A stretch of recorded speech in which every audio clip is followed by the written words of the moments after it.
Sit closer. I don't bite. Mafia boss pulled the single mom in as she tried to slip away from him. The smell of burnt coffee and stale fryer grease clung to Lena Ward like a second skin. It was 2 a.m, and the fluorescent lights of the diner buzzed with a headache-inducing hum that seemed to vibrate right through the soles of her worn-out sneakers. Lena wiped down the last laminate table, her movements mechanical, born of a bone-deep exhaustion that sleep never quite cured.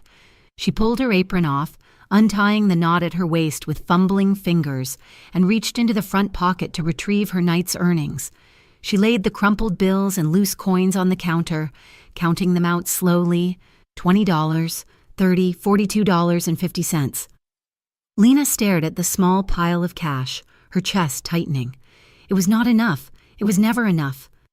$42 would barely cover groceries for 3 days, let alone the rent that was already late, or the refill for Jamie's asthma medication that cost nearly $100 without insurance.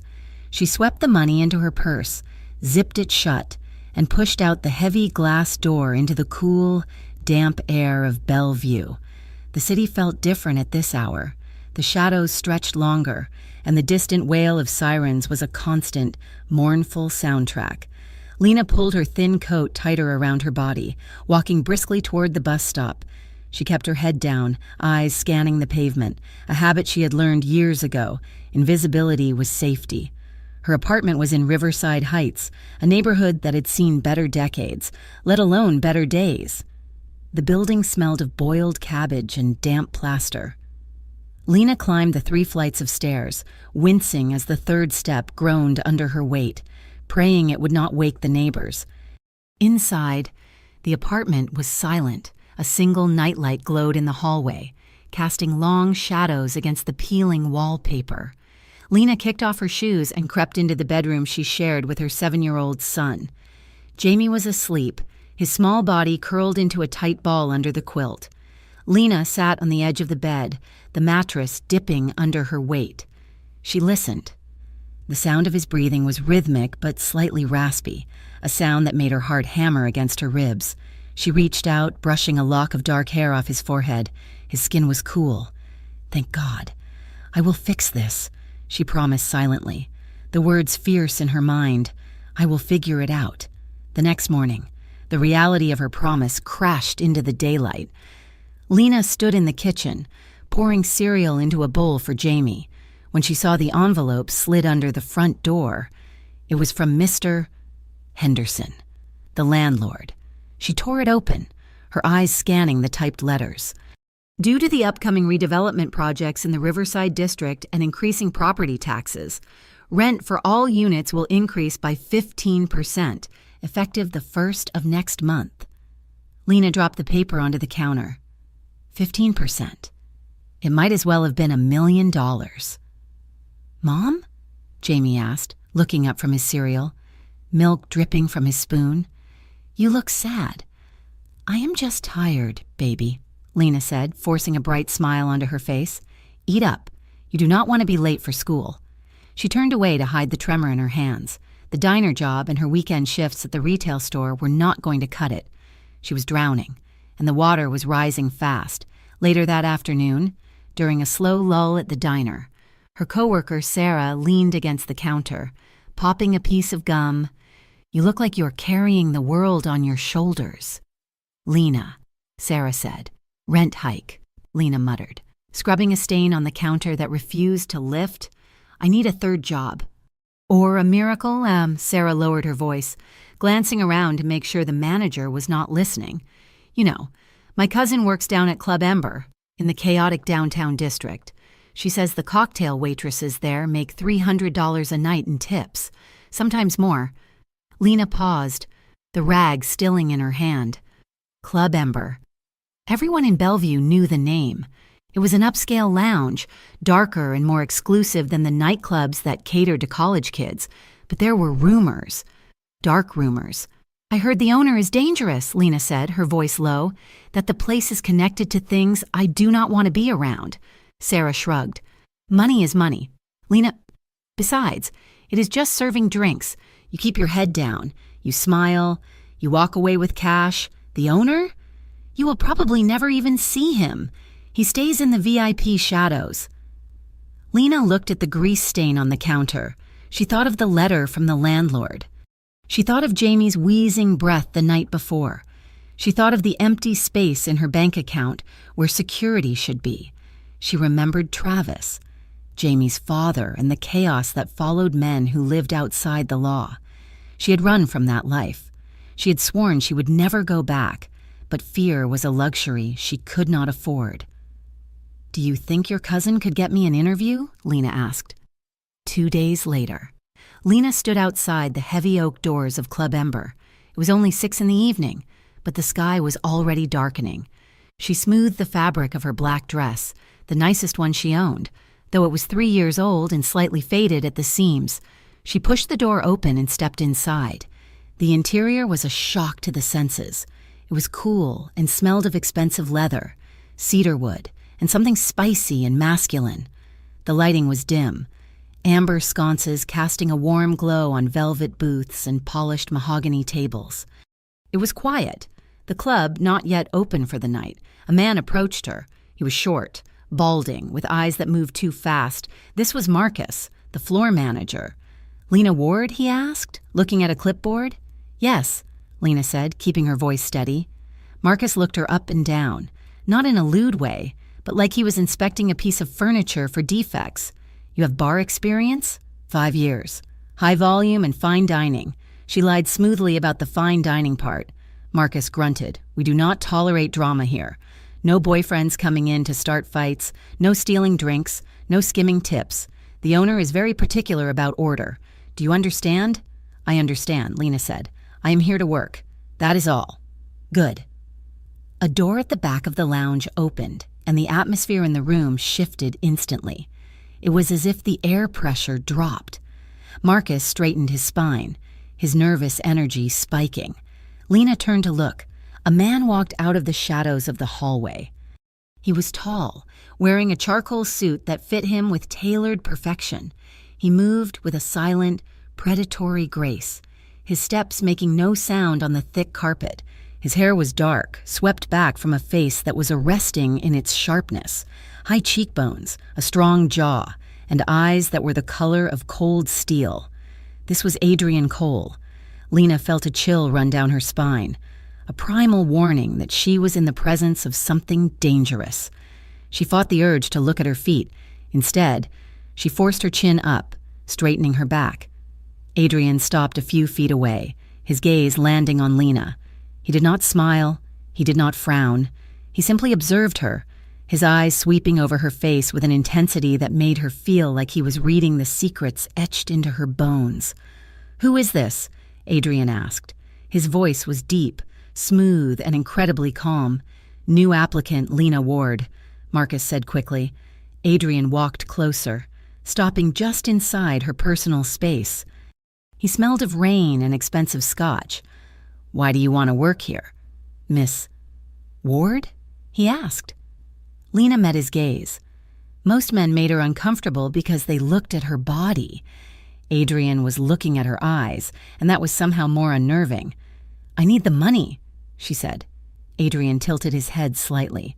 "Most girls say they want the atmosphere, or the networking, or the excitement." "I have a son," Lena said, her voice firm. "I have rent to pay. I am not looking for excitement. I am looking for a paycheck." The corner of Adrian's mouth twitched, almost imperceptibly. "Honesty," he said softly. "That is a rare currency in this city." He looked at Marcus. "Give her a trial run tonight. Put her on the main bar." "But sir," Marcus started, "the main bar is for the senior staff." Adrian did not raise his voice. He did not even look at Marcus. He just held Lena's gaze. "Put her on the main bar." "Yes, sir," Marcus whispered. Adrian turned his attention back to Lena. "Do not make me regret it. Lena?" He turned and walked away, vanishing back into the shadows of the hallway. Lena let out a breath she did not realize she had been holding. Her heart was hammering a frantic rhythm against her ribs. She followed Marcus toward the employee lockers, her legs feeling slightly unsteady. As she passed the hallway where Adrian had disappeared, she heard low voices. She slowed her pace involuntarily. 2 large men in dark suits were standing near the exit, their backs to her. "The boss is expecting the shipment at the docks by midnight," one murmured. "Yeah, well, tell the crew to keep it quiet. We do not want any heat on the territory while the new city council is watching," the other replied.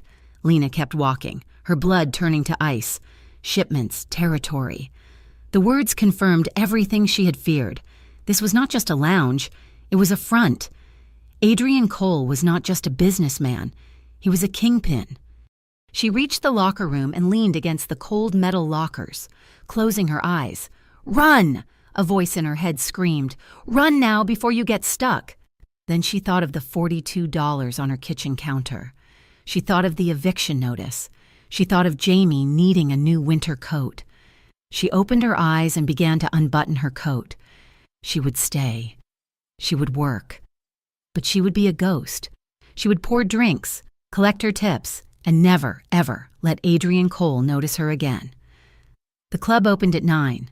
By 10, it was packed. The music was a low, thrumming bass that vibrated through the floor. The clientele was different from the diner. These men wore suits that cost more than Lena made in a year. The women wore diamonds that glittered under the amber lights.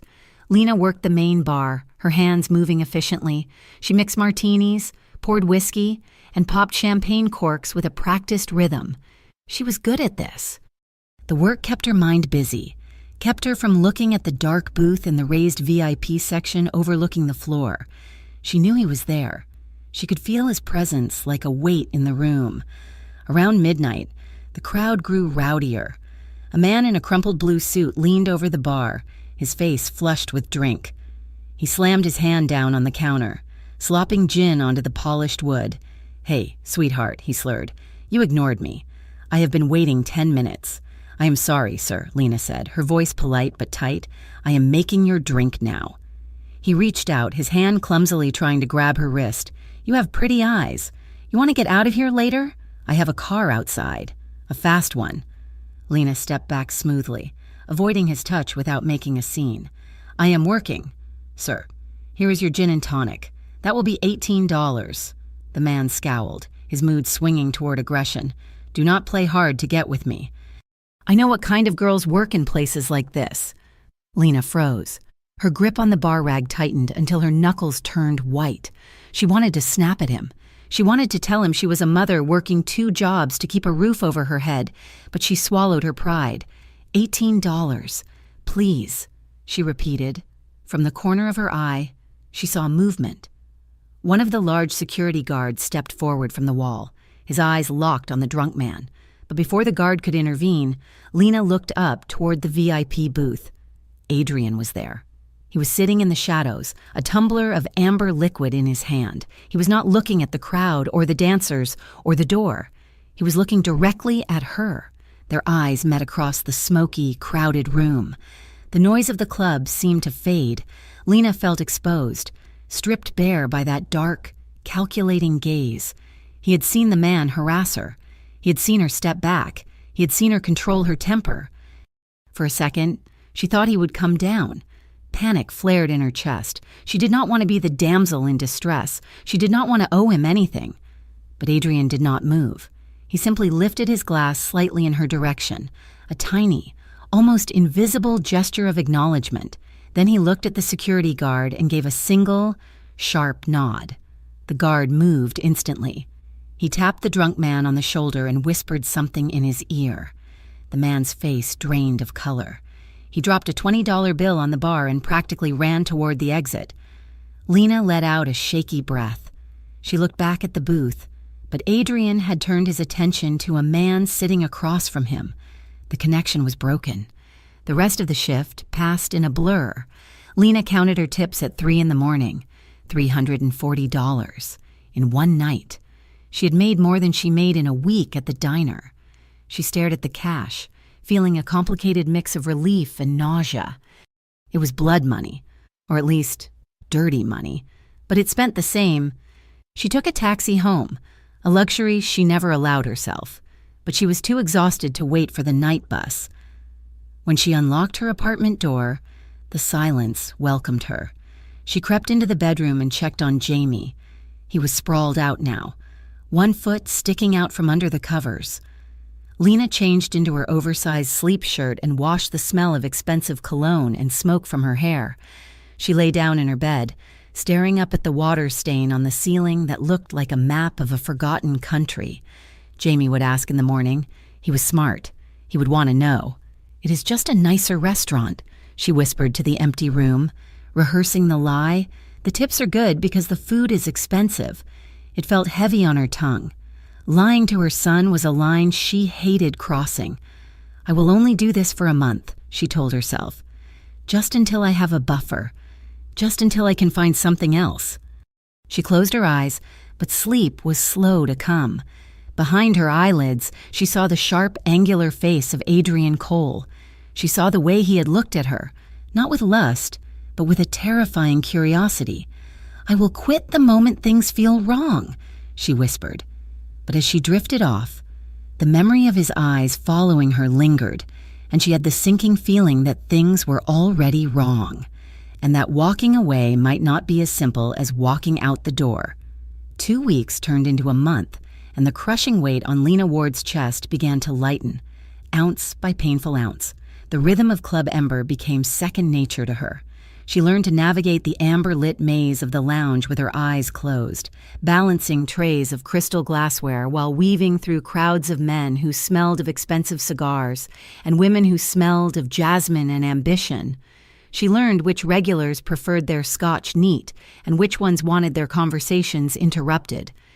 She learned that the darker corners of the room were best avoided unless summoned, and that when the music volume dipped slightly, it meant serious business was being conducted in the VIP booths. The money was intoxicating.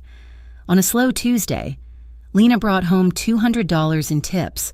On a Friday, it was closer to $400.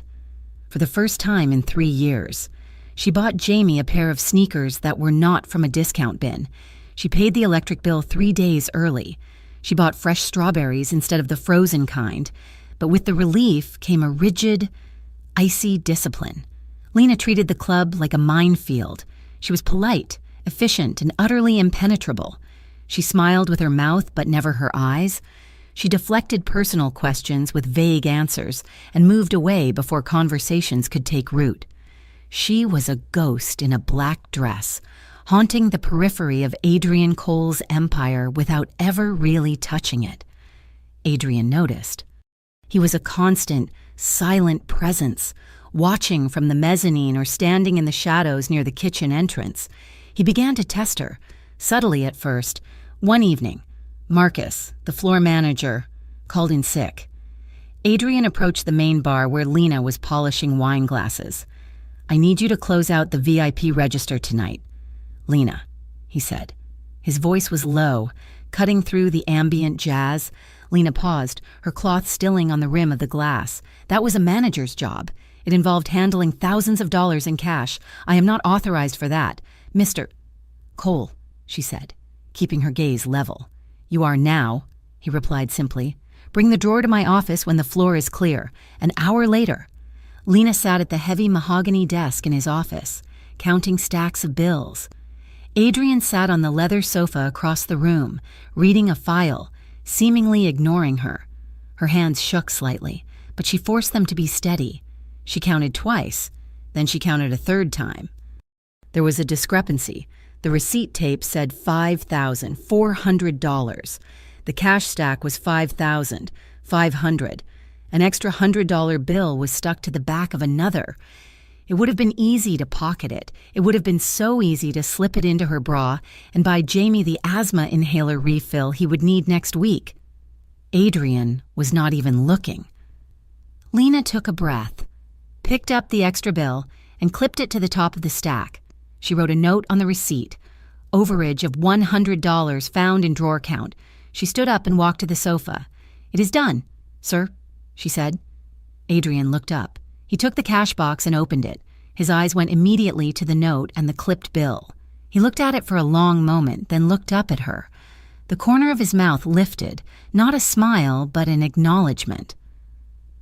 "Most people assume I do not count the float before the shift starts," he said quietly. "Most people are foolish," Lena replied. Adrian closed the box. Go home. Lena, you did good work tonight. Lena walked out, her heart thumping. It had been a test. She knew it in her bones, and she had passed. But the tests of character were nothing compared to the tests of safety. The following Thursday was chaotic. A convention was in town, filling the club with businessmen who thought their conference badges gave them license to behave like animals. The air was thick with testosterone and loud laughter. Lena was delivering a round of bourbons to a table near the stage when a hand clamped around her wrist. It was not a playful grab. It was hard, painful, the fingers digging into her tendons. She gasped, nearly dropping the tray. The man attached to the hand was heavy-set. His face flushed a deep, unhealthy red. He grinned, his teeth stained with wine. You have been walking past us all night, sweetheart, he slurred. Why don't you sit down? I want to see if your legs are as soft as they look. Sir, please let go, Lena said, her voice tight. I have other tables to serve. The man yanked her harder, pulling her off balance. She stumbled, her hip hitting the edge of the table. I said, sit down. I pay good money in this dump. I can buy your time. Panic flared in Lena's chest, the old, familiar panic of being overpowered.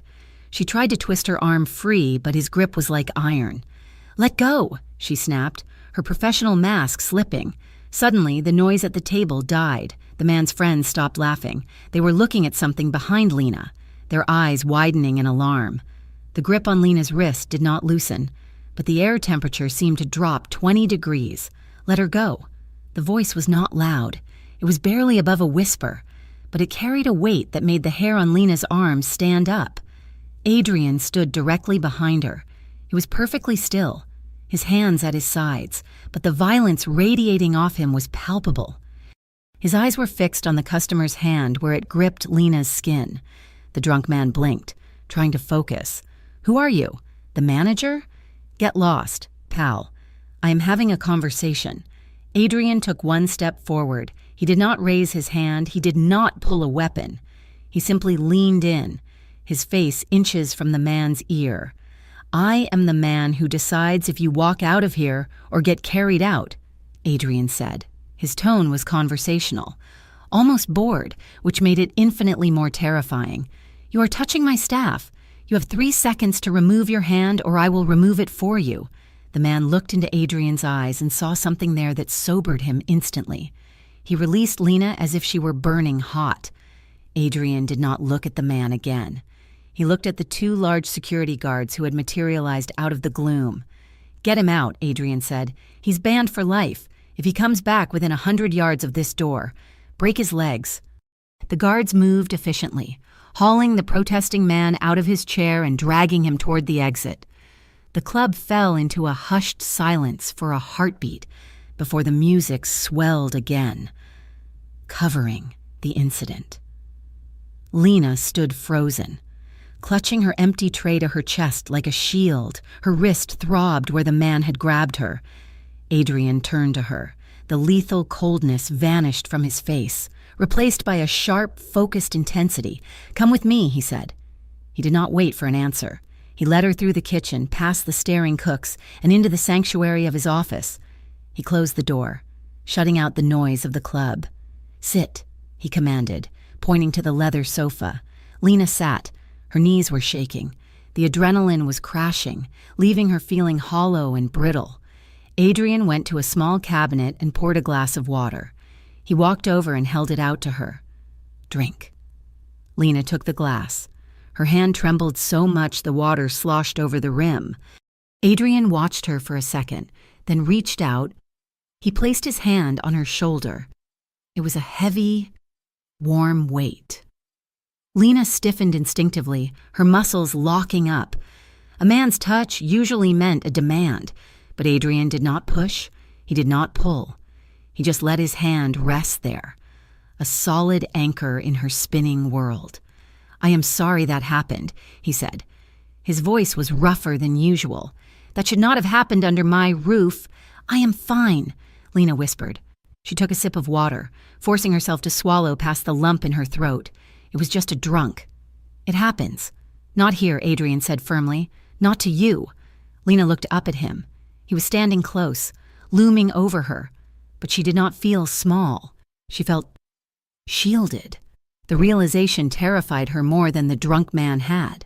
She relaxed her shoulder, just a fraction, leaning almost imperceptibly into his warmth. "Thank you," she said softly. Adrian's thumb brushed against the fabric of her dress, a tiny, almost subconscious caress near her collarbone. "You do not need to thank me for doing my job, Lena." He pulled his hand away, the loss of contact leaving a cold spot on her skin. He walked back to his desk, putting distance between them as if he too had realized the danger of the moment. "Take 20 minutes, he said, his back to her, "then get back to work, or go home. It is your choice." "I will work," Lena said, standing up. Her legs felt steadier. "I need the hours." Adrian turned and looked at her, his expression unreadable. "Of course you do." A few nights later, the dynamic shifted again. Lena was carrying a crate of lemons from the storage room when she took a shortcut through the back administrative hallway. She rounded the corner and froze. Adrian was standing by the rear exit, talking to Marco Vitale. Marco looked agitated, his hands moving in sharp, angry gestures. "The Vescari crew is pushing on the south docks. Adrian," Marco hissed, "if we do not push back, we look weak. We need to send a team tonight to—" Adrian saw Lena. He stopped Marco mid-sentence with a sharp cutting motion of his hand. Marco snapped his mouth shut, turning to glare at Lena. Lena's heart jumped into her throat. She hugged the crate of lemons against her chest. "I am sorry," she stammered. The bar needs lemons." Marco looked like he wanted to yell, but Adrian stepped forward, effectively blocking Marco from Lena's view. Adrian looked tired.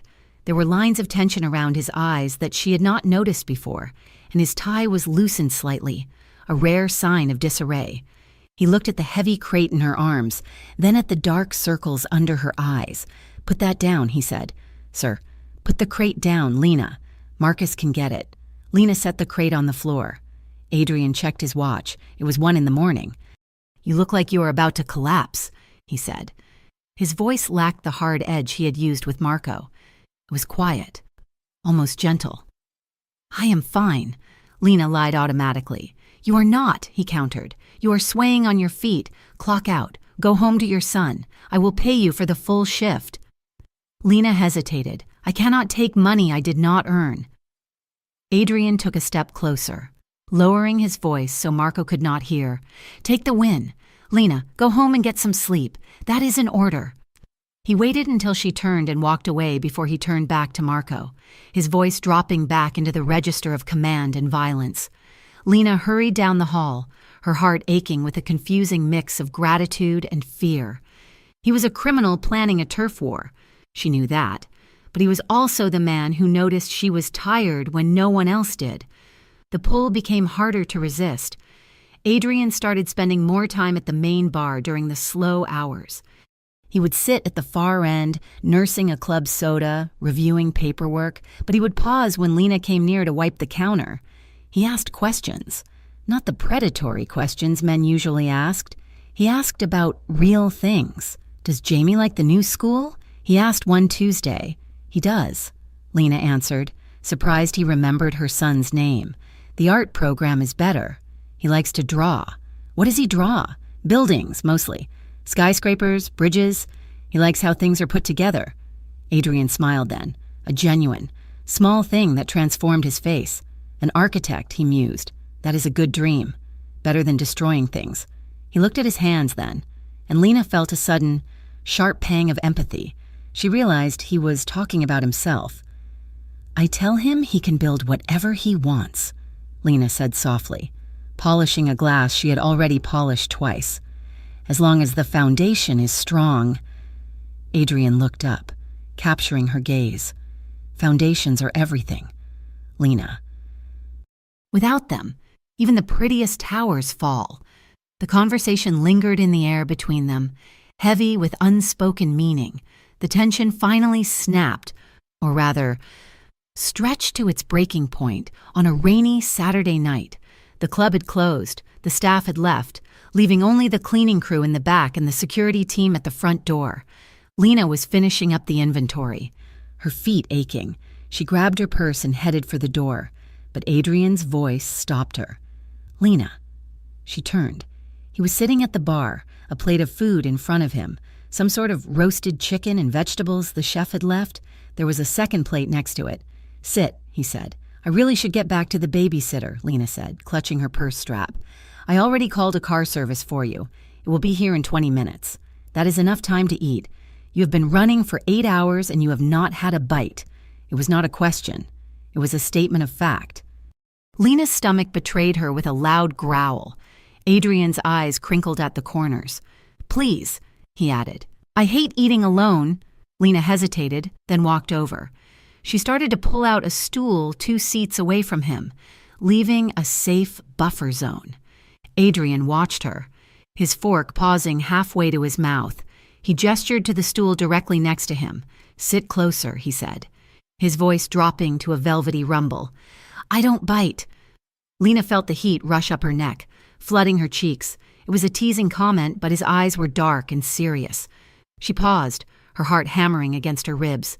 She moved to the seat next to him and sat down. He slid the plate toward her. "Eat." They ate in silence for a few minutes, the only sound the clinking of silverware and the rain drumming against the roof. But the silence was thick, electric. Lena was acutely aware of his body next to hers. His arm was inches from hers on the bar top. When he shifted his weight, his knee brushed against hers. She froze, and he did not pull away. The contact burned through her jeans. It was such a small thing, a touch of denim on denim, but it sent a jolt of awareness straight to her core. She turned to look at him. He was already looking at her. Up close, she saw things she had missed from a distance.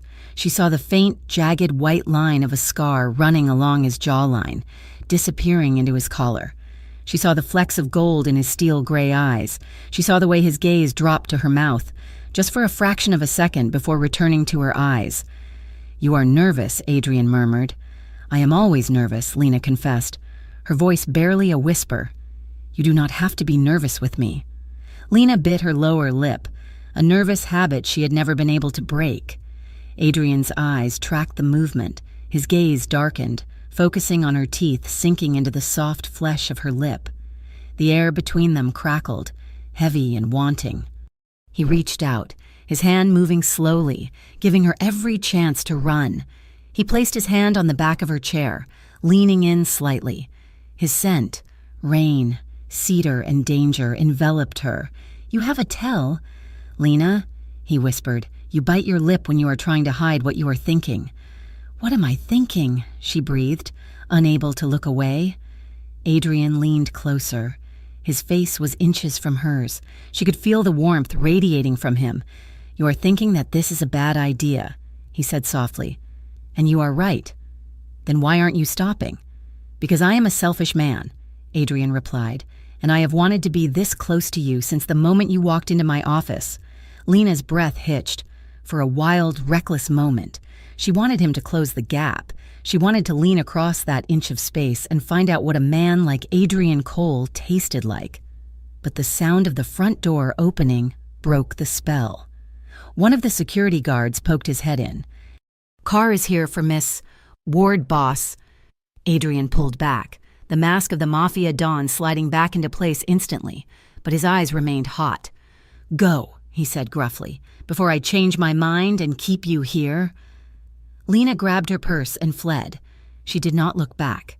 Later, in the safety of her tiny apartment. Lena lay awake.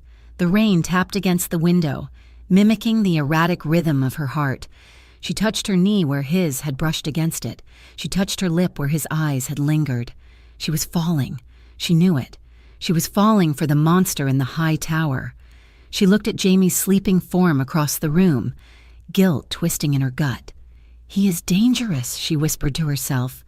"He hurts people. He controls things. He's everything you ran away from." But when she closed her eyes, all she could feel was the phantom weight of his hand on her chair and the terrifying, wonderful safety of being near him. She was playing with fire, and God help her, she wanted to burn. The air in Bellevue had changed. It was no longer just heavy with the humidity of late summer. It was thick with a static charge that made the hair on the back of Lena Ward's neck stand up. At Club Ember, the shadows seemed deeper. The laughter of the patrons felt more brittle, and the security staff moved with a sharper, more aggressive edge. Lena caught snippets of conversation as she moved through the floor collecting empty glasses. The name Vescari was whispered like a curse. "They say the Vescari crew is moving on the waterfront," a bartender muttered to a server. "I heard they hit a warehouse on 4th Street. The server whispered back, eyes wide. Lena did not know who the Vescari crew was, but she knew what the fear looked like on the faces of men who were usually fearless. It looked like a coming storm, but the storm that hit Lena first did not come from the criminal underworld. It came in a sleek, cream-colored envelope taped to the front door of her apartment building. It was a notice of intent to sell. The Riverside Heights complex, a crumbling brick monstrosity that had been Lena's only sanctuary, was being targeted for acquisition by Blake Development Group. The flyer attached to the notice showed a gleaming artist's rendering of glass towers and luxury condos where her home currently stood. The slogan beneath the picture read, "Revitalizing Bellevue for a brighter tomorrow." Lena stood in the hallway, clutching the paper, her stomach dropping to her shoes. A brighter tomorrow for Harrison Blake, the developer whose face was plastered on billboards across the city. For Lena, it meant homelessness. It meant losing the school district Jamie loved. It meant the fragile ecosystem she had built was about to be bulldozed. Panic, cold and sharp, took root in her chest. She went to her second job at the diner that afternoon in a daze, dropping a plate of toast and forgetting 3 orders. By the time she arrived at Club Ember that night, she felt as though she were vibrating with anxiety. She tried to hide it. She put on her black dress, applied her lipstick, and pinned her smile in place. But Adrian Cole saw everything. It was a slow Tuesday. Adrian was in his usual booth, reviewing a stack of documents, when Lena brought him his sparkling water.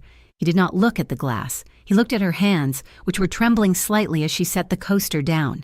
"Sit," he said. "I have tables." "Adrian," she said, her voice tight. "The floor is empty. Lena, sit."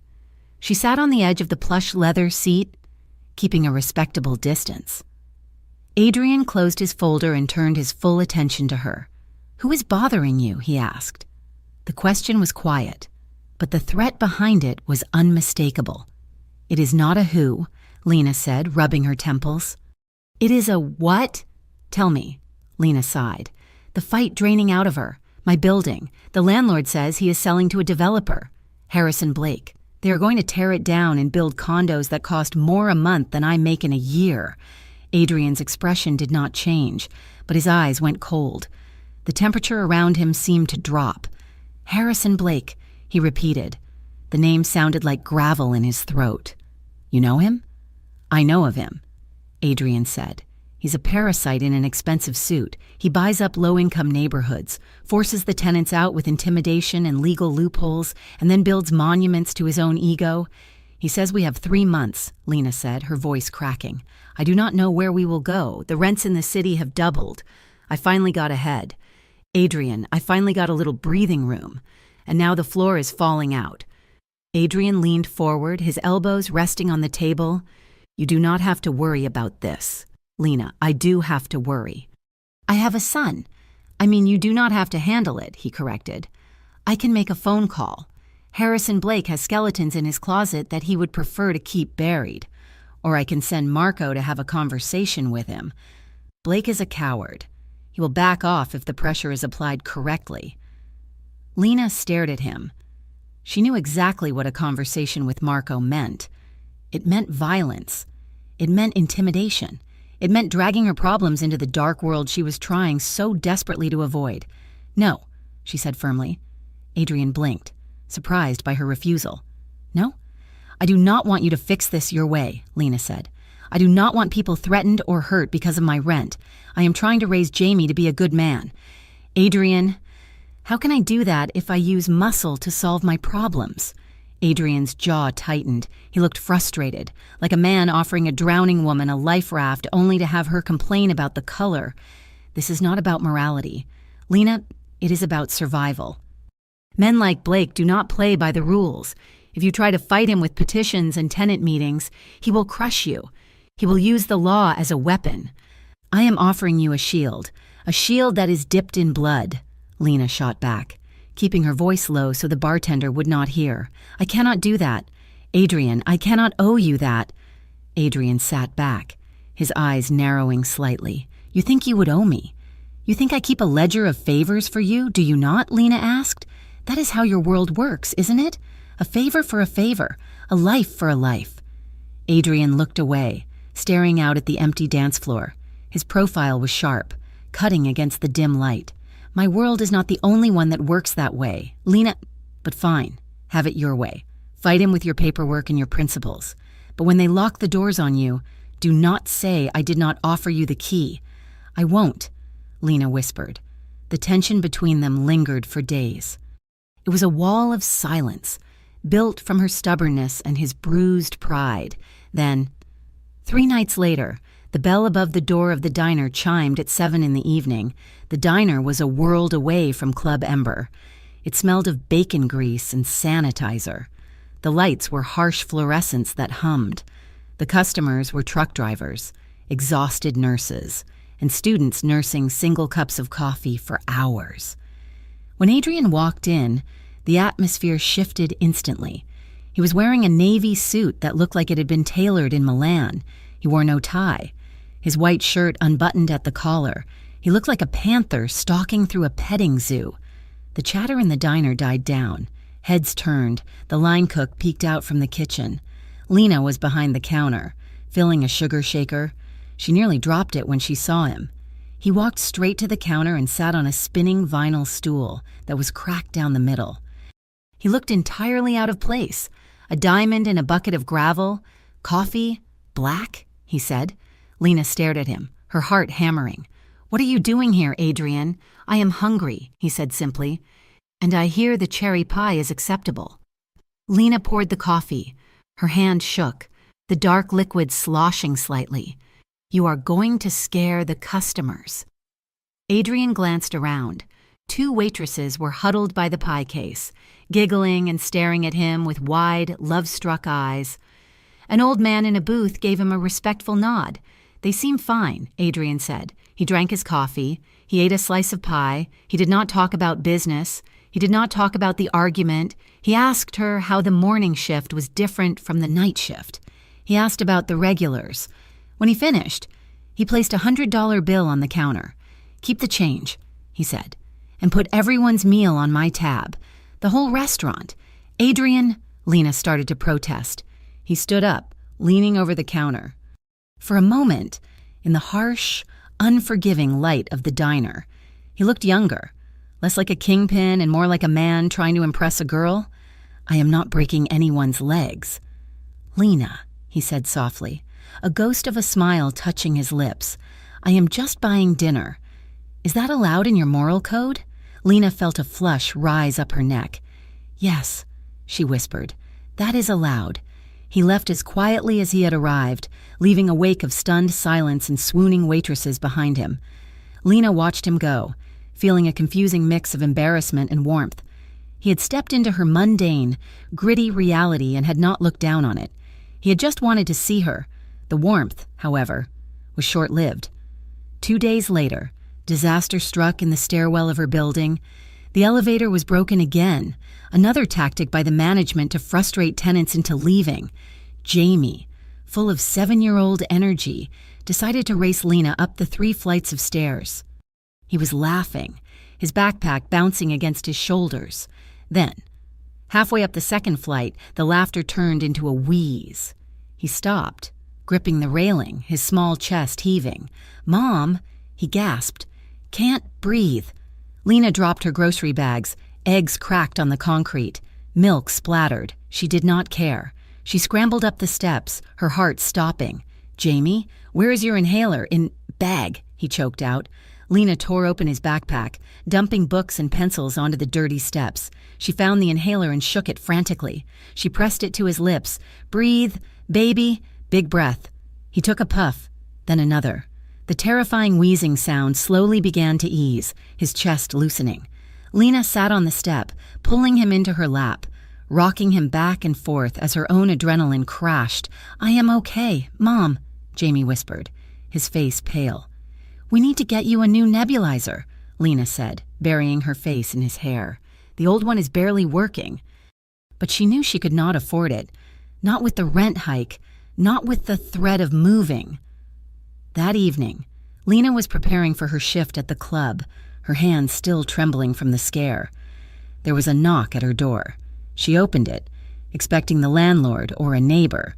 Instead, a courier stood there holding a sleek white box. "Package for Lena Ward," he said. Lena signed for it. Confused, she brought the box inside and opened it on her kitchen table. Inside was a portable, hospital-grade nebulizer. It was the kind that cost hundreds of dollars. Quiet, efficient, and top of the line. There was a supply of medication cartridges tucked neatly beside it. There was no card, no note, but she knew. She sank into a chair, covering her mouth with her hand. Tears pricked her eyes. Adrian. He must have remembered her mentioning Jamie's asthma weeks ago. He must have made a call to one of his doctors. It was invasive. He had found out where she lived. He had intervened in her life without asking. By all rights, she should be furious. But as she looked at the machine that would help her son breathe, she did not feel furious. She felt seen. She felt cared for in a way she had not experienced in years. He had not tried to solve her housing problem with violence. He had solved her fear with medicine. When she arrived at the club that night, she found him in the back hallway. "Thank you," she said, her voice thick with emotion. Adrian stopped, turning to look at her. He did not pretend not to know what she was talking about. "Is he okay?" he asked. "He's fine. The machine. It is incredible. I will pay you back. Do not insult me. Lena, it is too much. Adrian, it is a medical device for a child, not a diamond necklace," he said gruffly. "Just make sure he uses it." He started to walk away, but Lena reached out, her fingers brushing the sleeve of his suit jacket. "Adrian." He froze at her touch, looking down at her hand on his arm. "Thank you," she repeated softly. He looked at her, his steel eyes softening into something resembling longing. "You are welcome, Lena." The night ended with a torrential downpour. The rain hammered against the pavement, turning the streets of Bellevue into slick, black rivers reflecting the neon signs. Lena stood by the staff exit, dreading the walk to the bus stop. She had no umbrella. A black sedan pulled up to the curb. The window rolled down. "Get in," Adrian said. "I can take the bus," Lena said automatically. "Lena, it is pouring. Get in the car." She hesitated for 1 second, then opened the door and slid into the passenger seat. The interior of the car was warm and smelled of leather and him. The rain was muffled instantly, reduced to a soft drumming on the roof. Adrian drove. He did not ask for directions. He already knew where she lived. The realization should have been creepy, but tonight, nestled in the warmth of his car, it just felt inevitable. They drove through the city in silence. It was an intimate silence. The dashboard lights cast a soft, blue glow over his hands on the steering wheel. Lena watched his fingers, long, capable, dangerous fingers that had signed death warrants and bought nebulizers. She rested her hand on the center console. A moment later, Adrian shifted his right hand from the wheel, resting it on the console as well. Their fingers were inches apart. The air in the car grew heavy. Lena could feel the heat radiating from his hand. She wanted to reach out. She wanted to thread her fingers through his. The urge was a physical ache in her chest. She looked at him. He was watching the road, but his jaw was tight, a muscle feathering in his cheek. He knew. He felt it too. He drove slowly, prolonging the ride. The city blurred past, streaks of red and gold. For 20 minutes, they were not a waitress and a mob boss. They were just a man and a woman in a car, shielded from the storm. When they pulled up to the curb of Riverside Heights, the reality of her crumbling building crashed back in. The peeling paint looked even sadder in the rain. Adrian put the car in park but did not unlock the doors immediately. He turned to her. "We are here," he said. "Thank you for the ride," Lena said. Her voice sounded breathless to her own ears. "I will walk you to the door. You do not have to. I will walk you to the door." He grabbed an umbrella from the back seat and got out. By the time Lena opened her door, he was there, the large black umbrella already expanded, shielding her. They walked up the cracked path to the building's entrance. The rain was a curtain around them, isolating them from the rest of the world.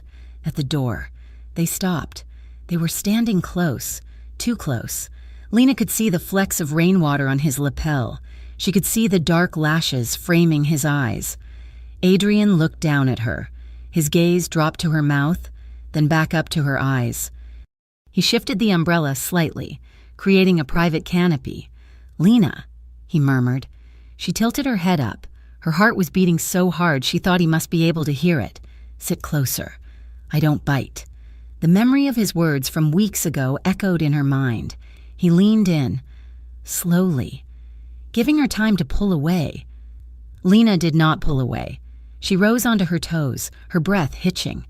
His face was inches from hers. She could feel his breath on her cheek. His eyes were searching hers, asking a question she was terrified to answer.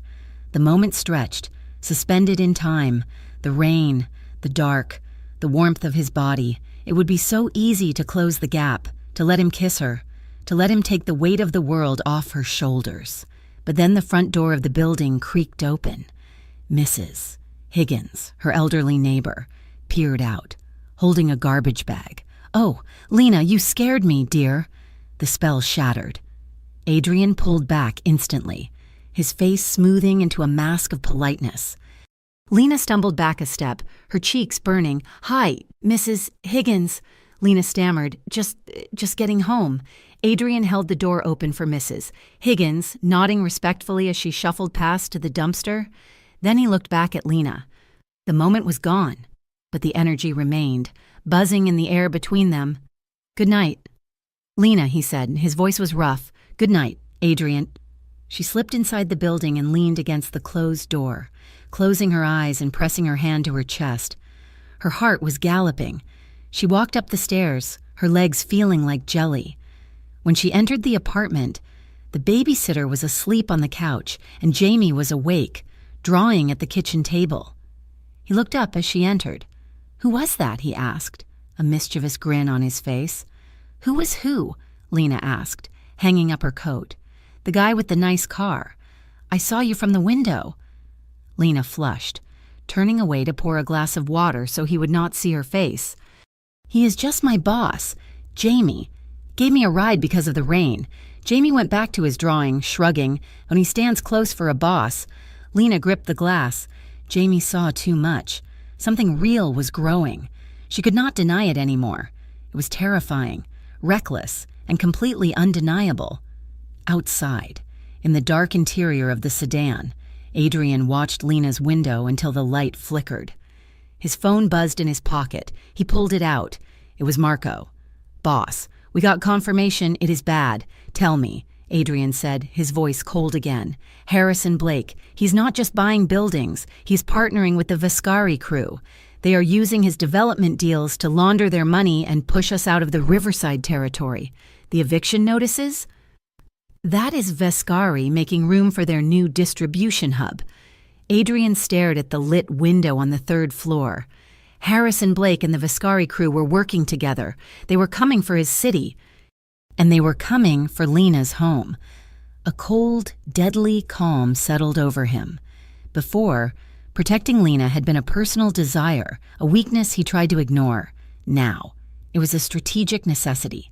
"Tell the boys to get ready. Marco," Adrian said into the phone, his eyes never leaving Lena's window. "We are going to war." The war for Riverside Heights was not being fought with guns, at least not yet. It was being fought with paper. For 2 weeks, the residents of Lena Ward's building had been buried under an avalanche of notices.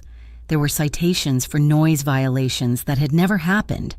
There were sudden, aggressive health inspections that found faults in plumbing that had worked perfectly for decades. And then there were the letters from the Blake Development Group, offering pitifully low buyout sums that came with a threatening subtext: leave now with a little, or leave later with nothing. Lena sat at the head of a folding table in the basement of the local community center. The air smelled of stale coffee and damp wool. Around her, 20 of her neighbors sat in folding chairs, their faces etched with worry. Mrs. Higgins was wringing a handkerchief in her hands.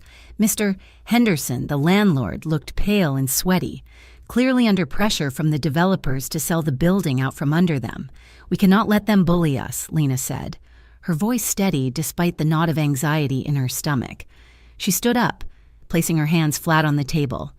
"If we sign those voluntary eviction agreements, we lose our rights. Harrison Blake is counting on us being too scared to read the fine print, but they cut the water off for 6 hours yesterday." "Lena, Mrs." Higgins cried out. "They said it was a maintenance emergency." "I cannot carry buckets up 3 flights of stairs at my age. It is harassment," Lena said firmly. "It is illegal, and we need to document every single incident. Every time the water goes out, every time a strange inspector shows up without 24 hours of notice, we build a case. A case requires a lawyer." A deep voice rumbled from the back of the room. "And lawyers cost money we do not have." The door to the community center opened, and the room fell silent. A woman walked in. She was sharp, polished, and entirely out of place in the dusty basement. She wore a cream-colored suit that likely cost more than the collective monthly rent of the entire room. Her hair was pulled back in a severe, professional bun, and she carried a leather briefcase. "Good evening," the woman said, her voice crisp and confident. "My name is Celia Grant. I am an attorney specializing in tenant rights and property litigation." Lena frowned. "We did not call a lawyer," Lena said cautiously. "I am aware," Celia replied, walking to the front of the room. "I represent a private nonprofit legal aid fund that focuses on preserving historical neighborhoods in Bellevue. We have been monitoring Harrison Blake's activities. We believe his tactics in Riverside Heights are predatory and unlawful." She placed her briefcase on the table and clicked it open. "I am here to offer my services pro bono. That means free of charge. If you agree to let me represent you, I can file an immediate injunction against the Blake Development Group to halt all inspections and threats while we review the validity of the sale." A murmur of hope rippled through the room. "Mrs." Higgins looked like she might cry with relief. Lena, however, felt a prickle of suspicion. She watched Celia Grant distribute business cards with efficient precision. The cardstock was heavy, expensive. This was not the look of an overworked, underfunded legal aid lawyer. This was the look of a high-powered corporate shark. Lena stepped closer to Celia while the neighbors chattered excitedly. "Miss Grant," Lena said quietly, "who exactly funds this nonprofit?" Celia looked at Lena. Her expression was unreadable, but there was a glimmer of recognition in her eyes. "Concerned citizens who value the integrity of this city." "Miss Ward, does one of those citizens happen to own a nightclub?" Lena asked, her voice dropping to a whisper. Celia did not blink. She did not smile. She simply snapped her briefcase shut. "My client prefers to remain anonymous, Miss Ward. But I can assure you, his resources are significant, and his dislike for Harrison Blake is very real. I suggest you take the help. You are going to need it." Lena looked at the card in her hand. Adrian, he had sent his own lawyer. He had ignored her request to stay out of it, but he had done it in a way that kept his name off the paper. He was fighting her battle from the shadows. She felt a complicated mix of gratitude and frustration. He was saving them, yes, but he was also weaving himself deeper into the fabric of her life, making it harder and harder to untangle herself from him. "I will take the help," Lena whispered, "but tell your client I know." Celia gave a microscopic nod. "I will convey the message." 2 nights later, the tension that had been simmering in the courtroom papers spilled out onto the asphalt. It was 3 a.m. when Lena clocked out at Club Ember. The night had been exhausting, the club packed with a rowdy weekend crowd. Her feet ached, and her mind was foggy with fatigue. She exited through the rear staff door, stepping into the cool, damp night air. The alleyway was dimly lit, the single sodium bulb flickering overhead.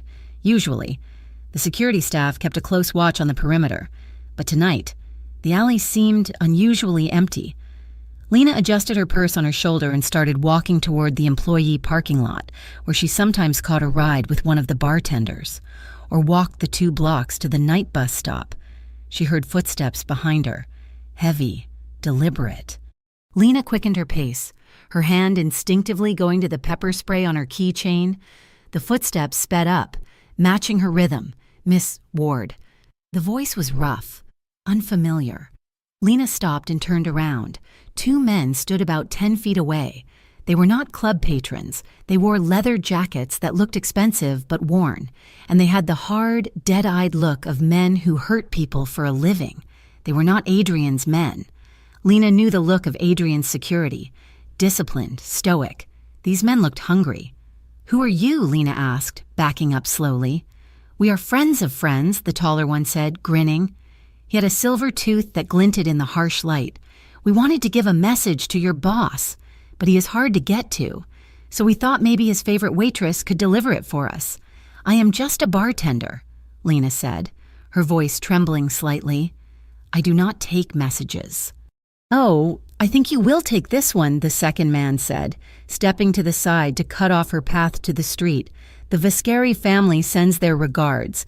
They want you to tell Adrian Cole that he needs to sign the transfer papers for the dockside warehouses.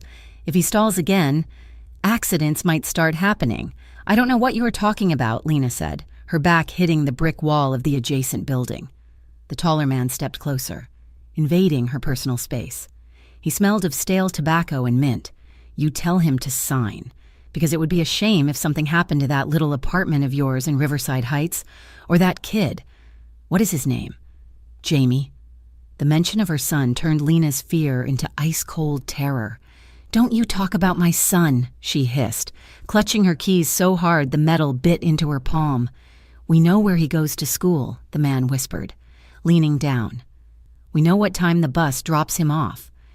"You tell Adrian—" The man never finished his sentence. A shadow detached itself from the darkness near the club's rear exit. It moved with terrifying speed. Before the thug could react, a hand clamped onto the back of his collar and yanked him backward with violent force. The man flew off his feet, slamming hard into the dumpster with a sickening metallic clang. Adrian Cole stood there. He was not wearing a suit jacket. His sleeves were rolled up, revealing forearms corded with muscle and tension. His face was a mask of pure, unadulterated rage. Behind him, Marco Vitali stepped out, holding a heavy flashlight, blocking the second man's escape. The man Adrian had thrown scrambled to get up, reaching for his waistband, but Adrian was on him instantly. He kicked the man's hand away and shoved him back against the dumpster, pinning him there with a forearm against his throat. "Who sent you?" Adrian snarled. His voice was not the smooth, velvety baritone Lena was used to. It was a low, guttural growl. The man choked, clawing at Adrian's arm. "Vascari! Vascari sent us!"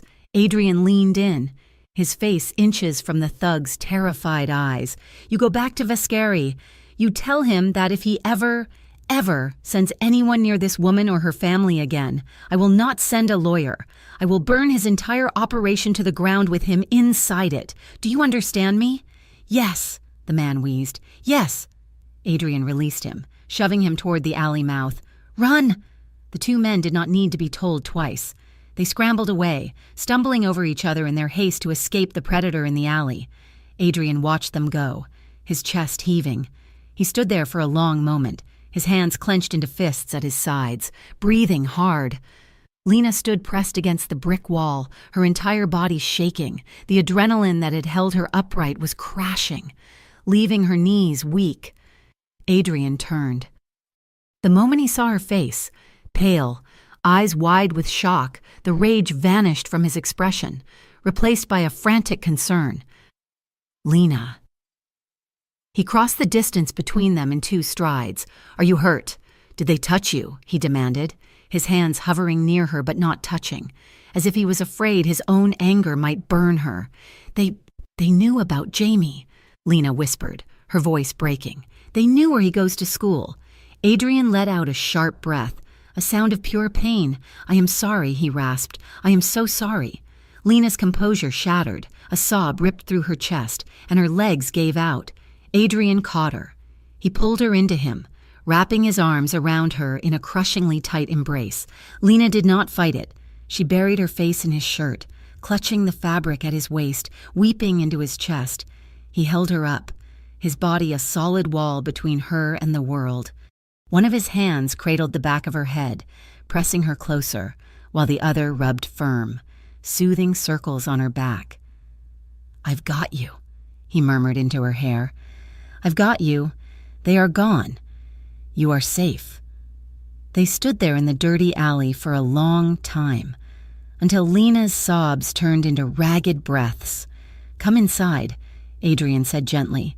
He guided her back through the staff door, past the confused security team, and straight up the private stairwell to his office.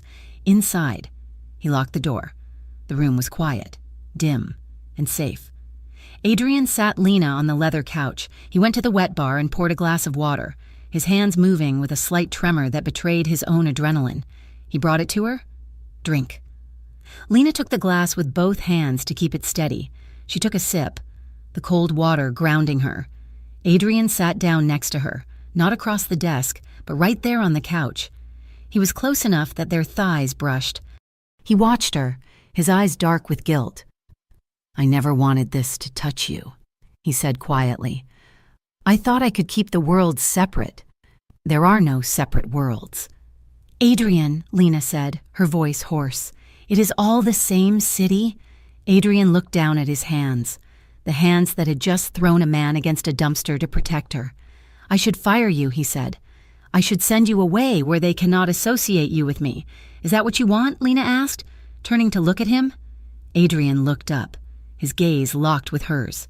The intensity in his eyes took her breath away. "No, that is the last thing I want." He reached out and took her hands. His grip was warm, calloused, and desperate. He intertwined his fingers with hers, holding on as if she were the only anchor in a storm. Lena looked at their joined hands. She knew she should pull away. She knew that every second she stayed on this couch, holding this man's hand, she was stepping further into the fire. But the way he had looked in the alley, like he would tear the world apart for her, had cracked something open in her chest. She did not pull away. Instead, she squeezed his hand back. Adrian let out a shaky breath. He leaned in slowly, his eyes searching hers for permission. "Lena," he whispered. She did not retreat. She tilted her chin up, her heart racing so fast she felt dizzy. He closed the distance. His lips brushed hers, tentative at first, a question asked in the dark. It was soft, shockingly gentle for a man capable of such violence. Lena made a small sound in the back of her throat and leaned into him. The kiss deepened. It was not frantic or aggressive. It was a slow, pouring out of months of pent-up tension, fear, and longing. Adrian released her hands and brought one hand up to cup her cheek, his thumb stroking her skin with reverence. Lena's hands moved up to rest on his chest, feeling the heavy, rapid thud of his heart beneath the crisp white shirt. He tasted of scotch and mint. He felt like safety. They shifted closer, bodies pressing together on the couch. The kiss grew more passionate, breaths mingling. The silence of the room filled with the sound of their need for each other. For a minute, there was no Vascari crew, no eviction notices, no past mistakes. There was just the heat of his skin and the desperate tenderness of his mouth. When they finally broke apart, they were both breathless. Adrian rested his forehead against hers, his eyes closed. His hand was still on her cheek, holding her as if she might disappear. Lena opened her eyes. The reality of the situation rushed back in, but it was softened now by the undeniable truth of what had just happened. "Adrian," she whispered, I cannot drag Jamie into this. I cannot let him be a target." Adrian opened his eyes. The gray steel was back, but it was not directed at her. It was directed at the threat outside the door. "He won't be," Adrian vowed, his voice low and fierce. "I promise you. Lena, I will not let anyone touch a hair on his head. I will burn the city down before I let them near either of you." He kissed her forehead, a lingering seal on his promise. "I will have Marco drive you home, and I will have a car parked outside your building all night. You will not see them.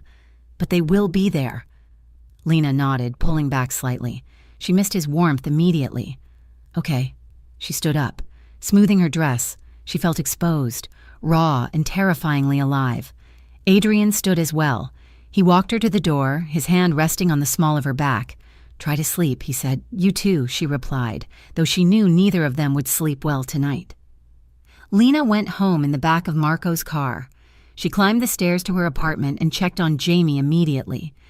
He was sleeping soundly, clutching his stuffed bear, oblivious to the fact that his name had been spoken in a dark alley by men with evil intent. Lena sat on the edge of his bed, watching his chest rise and fall. She felt a profound, crushing guilt. She had brought this danger to his doorstep, but beneath the guilt, there was a persistent, glowing ember of longing. She touched her lips. Remembering the feel of Adrian's mouth, she remembered the way he had defended her. She remembered how safe she had felt in his arms. She was in love with a monster, but he was a monster who was trying to be a guardian angel, and that made everything complicated. Back at Club Ember, Adrian did not go home. He poured himself a drink but did not drink it. He stood by the window of his office, looking down at the empty street where the Viscari thugs had run. Harrison Blake thought he could use street thugs to intimidate him. He thought he could use Lena as leverage. Adrian's hand tightened around the glass until it threatened to shatter. They had crossed a line. They had brought the war to the one innocent thing in Adrian's life. He picked up his phone and dialed a number. Marco. He said when the line connected, "Wake the boys up." There was a pause on the other end. "All of them. Boss, all of them," Adrian said, his voice cold and final. "We are done playing defense. Blake and Viscari want a war. We are going to give them one. We are taking the fight to them." He hung up the phone and looked out at the city lights. For Lena, he thought. He would destroy them all to keep her safe, even if it meant burning down the very empire he had spent his life building. The city of Bellevue felt like a kettle left on the stove too long, rattling and spitting as the pressure built to a screaming point. For the past week, the wail of sirens had become the city's nightly soundtrack. The morning news reports were carefully sanitized, using phrases like localized disturbances and structural fires. But the people on the street knew the truth. It was a war. Shadows were moving in the dark. Warehouses near the docks had burned down mysteriously in the middle of the night. Delivery trucks belonging to legitimate businesses fronting for the Viscari crew were found with their tires slashed and engines filled with sugar. In retaliation, the windows of a bakery under coal syndicate protection were smashed in broad daylight. Lena Ward watched it all from the periphery, her stomach churning with a constant, acidic nausea. She saw the tension in the shoulders of the bouncers at Club Ember. She saw the fresh bandages on Marco Vitale's knuckles. And she saw the way Adrian Cole looked when he came into the club, tired, wired, and radiating a cold. Sharp danger that kept everyone at a 10-foot radius. Everyone except her. One Tuesday night, after a particularly ominous report about a shooting in an alleyway just 3 blocks from Riverside Heights, Lena marched to the back office. She did not knock. She pushed the door open. Adrian was standing behind his desk, staring at a large map of the city spread out across the mahogany surface. He looked up, his hand instantly moving toward the drawer where she knew he kept a gun, before he recognized her. His hand relaxed, but his eyes remained hard. "You should knock." "Lena," he said, his voice rough with fatigue. "And you should tell me the truth," Lena countered, closing the door behind her and locking it. "Is this you? The fires, the fights, is this happening because of the Viscari crew coming after me?" Adrian straightened up. Unbuttoning his suit jacket, he looked exhausted. There were dark purple bruises of fatigue under his eyes, and the lines around his mouth were etched deep. "It is not just about you, Lena." "But it is about me, isn't it?" Lena pressed, stepping closer to the desk. "They threatened Jamie and me, and now half the city seems to be on fire. I see the news. Adrian, I hear the staff talking. People are getting hurt." Adrian's expression hardened. He walked around the desk, closing the distance between them. "People were always getting hurt. Lena." You just didn't see it before because it wasn't happening on your doorstep. The Viscari crew has been bleeding this city dry for a decade. They run drugs. They run girls. They squeeze business owners until they snap. And you are different? Lena asked, her voice shaking. You run a syndicate too. I keep order, Adrian said fiercely. I keep the drugs away from the schools. I keep the violence contained to the people who signed up for the game. But Viscari broke the rules. He threatened a civilian. He threatened a child. So you start a war? Lena cried. You burn down warehouses?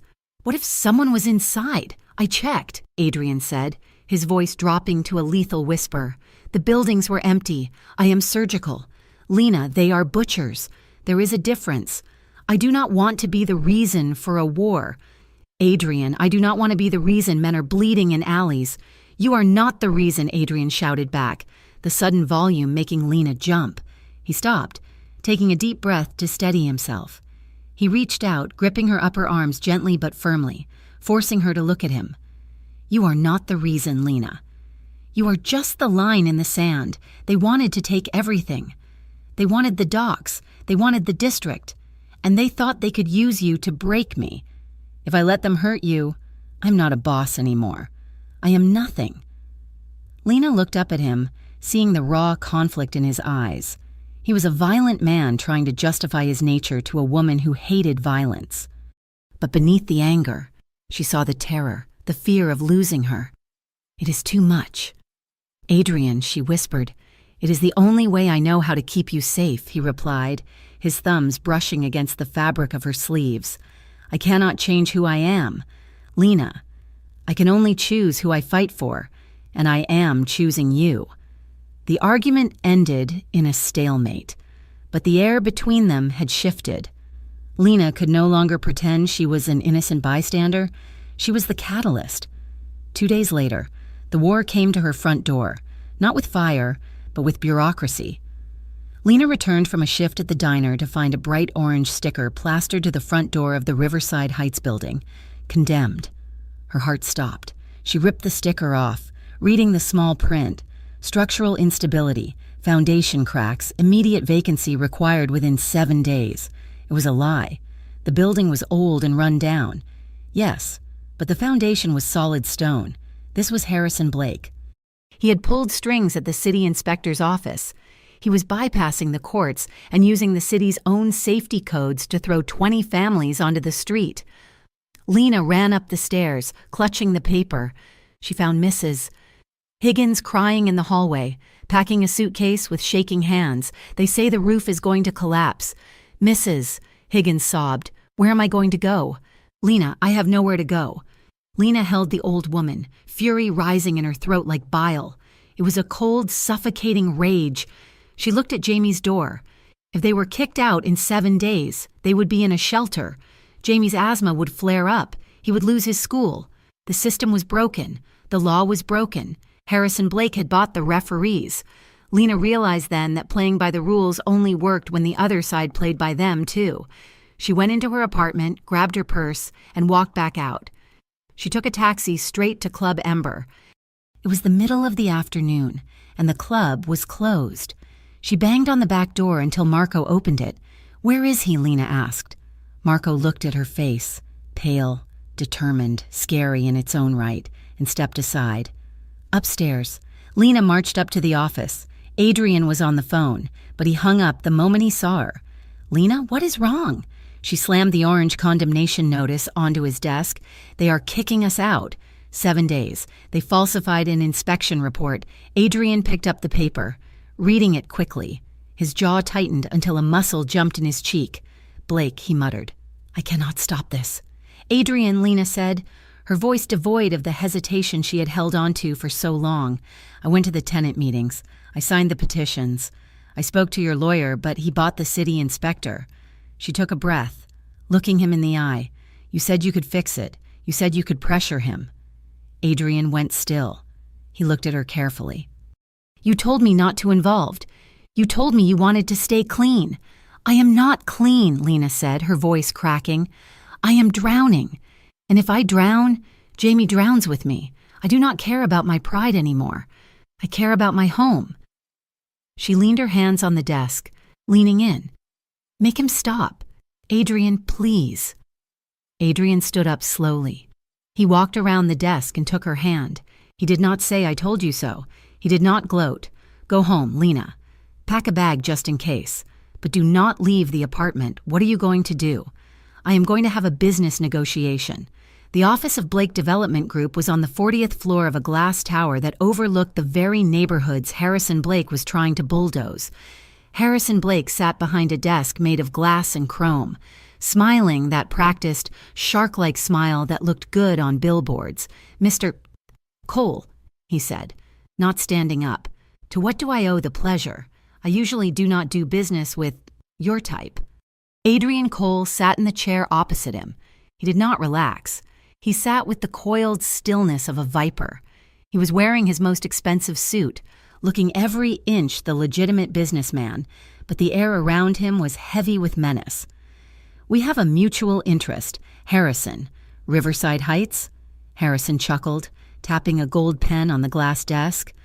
Ah, yes, a tragedy. The inspection report was quite damning. I am doing the city a favor. Really, clearing out a hazard. You bribed the inspector, Adrian stated calmly. Harrison's smile faltered slightly, then returned. That is a slanderous accusation, and one you cannot prove. The building is coming down. Mr. Cole, the Vascari family and I have big plans for that land, a distribution center. Very profitable. Adrian leaned forward. I am not here to discuss profit margins. I am here to give you a choice. A choice? Harrison laughed. You are a thug in a suit. Cole, you have no leverage here. The law is on my side. The police are in my pocket. Adrian reached into his jacket pocket. Harrison flinched, expecting a weapon. Adrian pulled out a simple manila folder and slid it across the glass. Harrison opened it. His smile vanished instantly. His face drained of color. Where did you get this? He whispered. It was a collection of photos and bank statements. Photos of Harrison meeting with known Vascari traffickers. Statements showing money laundering through his construction accounts.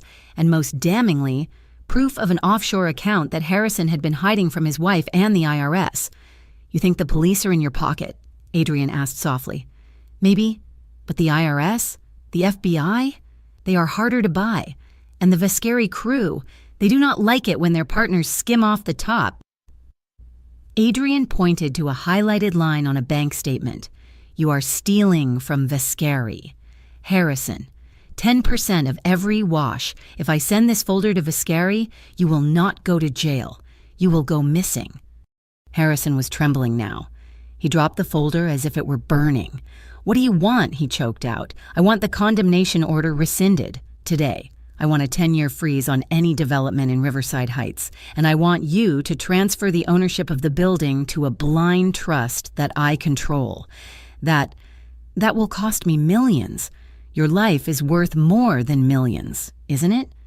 Adrian stood up, buttoning his jacket. You have 1 hour. Harrison, make the calls, or I make mine. He walked out of the office without looking back, leaving Harrison Blake sweating through his silk shirt. Adrian did not go back to the club. He drove his car to Riverside Heights. It was dark by the time he arrived. The orange sticker was still on the door, a hateful blemish. He walked up the stairs, his body feeling heavy. The adrenaline of the confrontation was fading, leaving behind a deep, weary hollow in his chest. He knocked on Lena's door. She opened it instantly. She was wearing oversized sweatpants and a t-shirt, her hair in a messy bun. She looked beautiful. Is it done? She asked breathlessly. Adrian nodded, leaning against the doorframe. The inspector made a mistake. He will issue a retraction in the morning. The building is safe. You are safe. Lena let out a sob of relief. Covering her face with her hands, she cried for a moment, just releasing the tension, then looked up at him. She saw the way his shoulders slumped, the way he rubbed his eyes. You look terrible, she said softly. It has been a long day. Lena stepped back, opening the door wider. Jamie is asleep. Come in. Let me make you tea. Adrian hesitated. I should go. I bring trouble. Lena, you brought safety today. She said, please, just for a minute. Decompress. Adrian walked in. The apartment was small, cramped, and smelled of cinnamon and laundry detergent. It was the warmest place he had ever been. 10 minutes later, they were sitting at the small, scratched kitchen table. A single yellow lamp cast a soft glow over them, creating a private world away from the war outside. Lena placed a mug of chamomile tea in front of him. "I do not usually drink tea," Adrian admitted, wrapping his large hands around the warm ceramic. "You need it," Lena said, sitting across from him. Her knee brushed against his under the table. She did not pull away. He did not pull away. They sat in silence for a moment, just breathing. "Why do you do it, Adrian?" Lena asked quietly. "The life, the danger. You are smart enough to be anything. You could have been a CEO, a lawyer." Adrian looked into the dark liquid in his mug. "I grew up 3 blocks from here," he said, "in a building worse than this one. My father was a drunk who worked at the docks until his back gave out. Then he was just a drunk. My mother scrubbed floors until her hands bled. We froze in the winter. We starved in the summer." He looked up at her, his eyes stark. "I watch people with power crush people like us every day. Landlords, cops, gangs. I decided a long time ago that I would never be the one getting crushed again. I would be the one with the power. I would build a wall around the people I cared about so high that no one could ever touch them." Lena listened, her heart aching for the boy he had been. "I understand survival," she whispered. "What about you?" Adrian asked. "Why do you run so hard from help?" "Because I trusted the wrong man once," Lena said, tracing the rim of her mug. "Jamie's father. He was wild, exciting. He promised the world. But when things got hard, he got mean. And then he got dangerous. I realized too late that his power wasn't a shield. It was a cage." She looked at Adrian. "I swore I would never let a man hold the keys to my life again. That is why I fought you. I was afraid that if I let you help me, I would just be stepping into another cage." Adrian reached across the table. He moved slowly, giving her time to retreat. When she didn't, he reached out and tucked a loose strand of hair behind her ear. His fingers lingered on her jawline, his skin rough against her softness. "I do not want to cage you, Lena," he said, his voice a low rumble. "I want to give you the keys. I want to give you the whole damn building." Lena turned her face into his hand, closing her eyes. The gesture was so intimate, so trusting, that it made Adrian's chest tighten. "You are not him," she whispered. "No, I am not." She opened her eyes. They were dark, dilated, reflecting the lamplight. She leaned forward. Adrian leaned forward. They met over the center of the worn table. The kiss was different this time. It wasn't fueled by adrenaline or fear. It was slow, deliberate, a conversation without words. Adrian's hand slid from her jaw to the back of her neck, his fingers tangling in the messy bun, pulling her gently closer. Lena's hands reached out, sliding up his arms, feeling the muscle beneath the expensive fabric of his suit. She traced the line of his shoulders, then moved her hands down to the small of his back, pulling him toward the table edge. Adrian groaned low in his throat, a sound of pure want. He deepened the kiss, his tongue sweeping against hers, tasting the cinnamon and the sweetness of her breath. The air in the kitchen became heavy, thick with a magnetic pull. They were 2 lonely people finding harbor in each other. Adrian's other hand came up to rest on her waist, his thumb rubbing circles against her side through her t-shirt. The heat of his palm seared her skin. It felt right. It felt like coming home. Lena shifted, instinctively wanting to be closer, to climb into his lap and forget the world entirely. But then the floorboards in the hallway creaked. It was a tiny sound, barely audible, but it was enough. Lena pulled back, breathless, her lips swollen and red. "Jamie," she whispered. He might wake up for water." Adrian froze. He took a ragged breath, his eyes still locked on hers, dark with desire.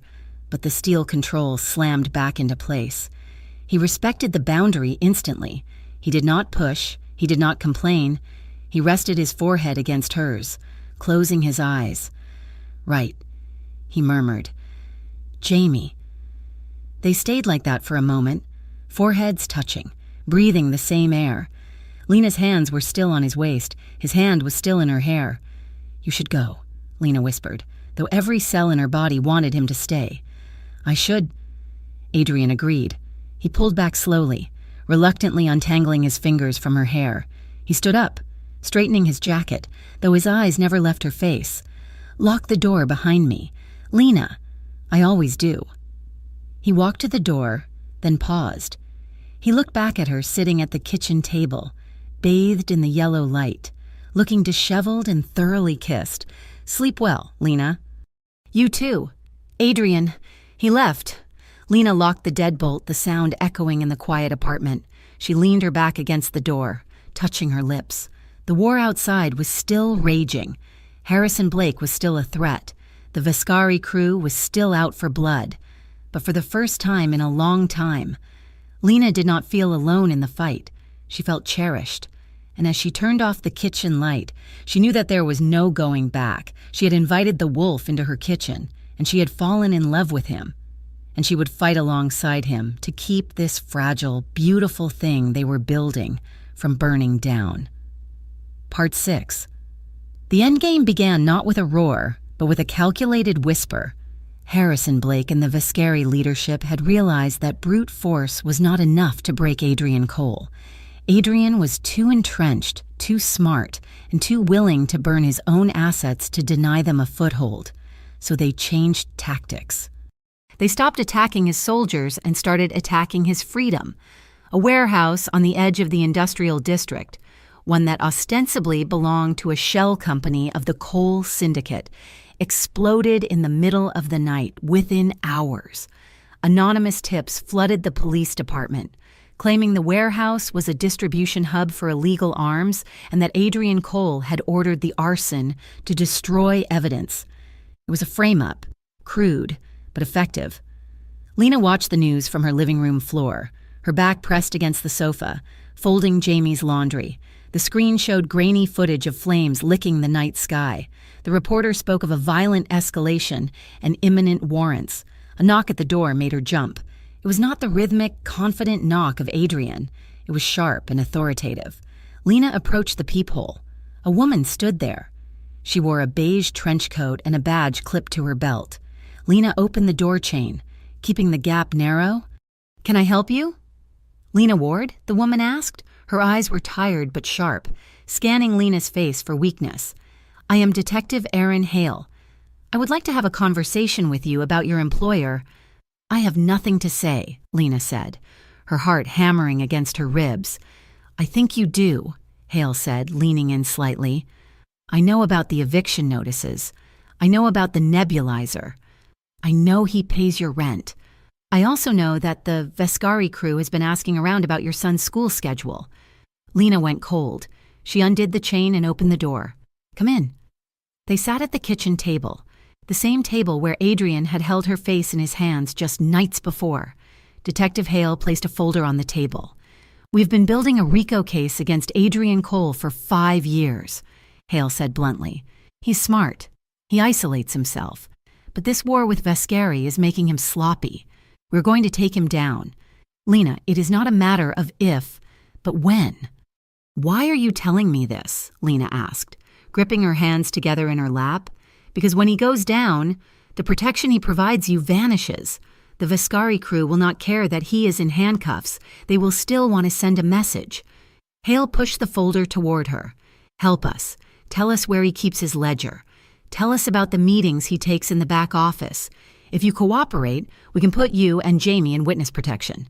We can guarantee that the Riverside Heights development is permanently halted as part of the asset seizure. We can give you a fresh start." Lena stared at the folder. It was a lifeline. It was the logical, safe choice. Betray the man who was a criminal to save her son and her home. But then she remembered the way Adrian had stood in the alley, shaking with rage because someone had threatened her. She remembered the way he had looked at her in the car, terrified of his own feelings. "He is not who you think he is," Lena whispered. "He is a mob boss." "Lena," Hale said softly, "do not confuse a golden cage with safety. I need time to think," Lena said, standing up. "Please, just leave." Hale stood, leaving a business card on the table. You have 24 hours. After that, the warrant drops, and we cannot guarantee anything." When the door closed, Lena began to pace. The apartment felt too small.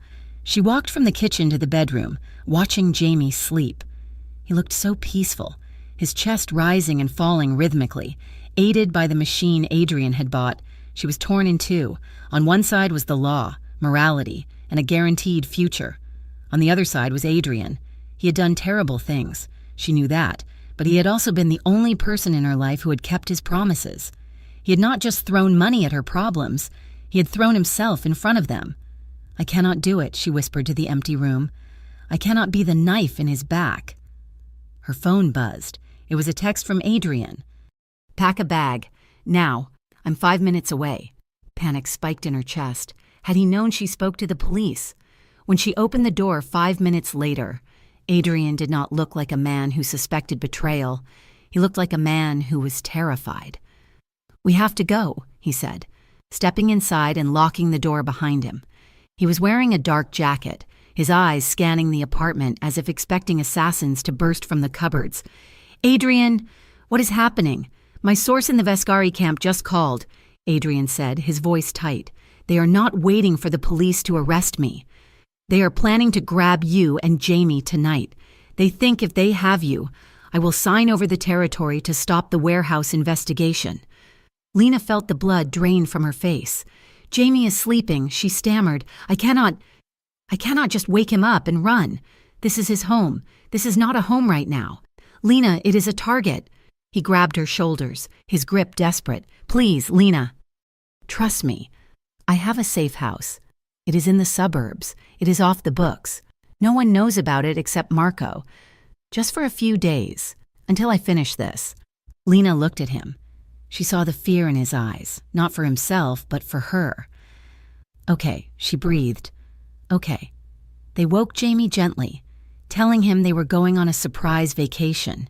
Jamie, groggy and confused, clung to his teddy bear as Adrian carried him down to the waiting car. The drive was silent and tense. Marco drove, his eyes constantly checking the rearview mirror. Adrian sat in the back with Lena and Jamie, his body angled to shield them from the window. The safe house was a small, unassuming bungalow in a quiet neighborhood filled with minivans and swing sets.